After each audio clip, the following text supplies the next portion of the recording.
Mon nom est Zoleka Khatoun et j'ai 18 ans. Je vis avec mes 6 sœurs et mes parents dans un village du district de Gebanda. J'ai une déficience visuelle et quand j'étais enfant, mes parents ont essayé de me soutenir du mieux qu'ils pouvaient. Quand j'ai commencé à aller à l'école, le professeur m'a dit que je ne pourrais ni lire ni écrire. Il a dit « Tu n'as rien à faire ici ». Mais je lui ai dit que je mémoriserais tout et j'ai réussi à avancer jusqu'au CM2. Les autres élèves de l'école ne voulaient pas du tout m'appeler par mon prénom. Ils m'appelaient Kana, qui est un mot d'argot très péjoratif pour désigner une personne aveugle.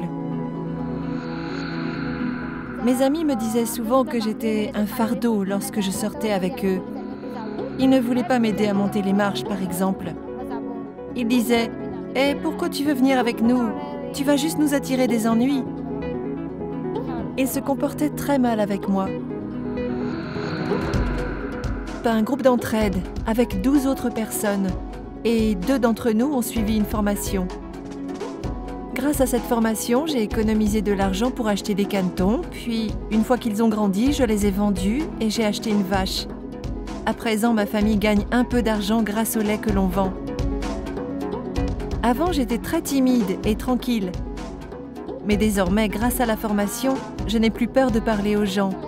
J'ai pris conscience que nous étions tous humains et que personne ne devrait avoir peur de quiconque.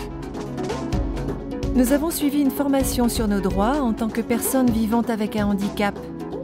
Auparavant, nous ne connaissions rien sur la sécurité sociale, par exemple, ou nos droits. Et sur les 12 personnes de notre groupe, 11 ne possédaient pas de document d'invalidité officiel qui nous permet d'avoir accès aux prestations du gouvernement.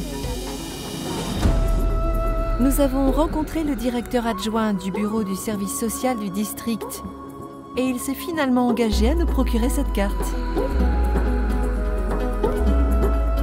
Quand je pense à mon avenir, je me dis que ça ira tant que la vache me fournit un revenu. J'aimerais également apprendre le braille pour pouvoir lire et écrire. Car si je me rends quelque part et que quelqu'un me le demande, je pourrais écrire le nom de mes parents et aussi mon adresse.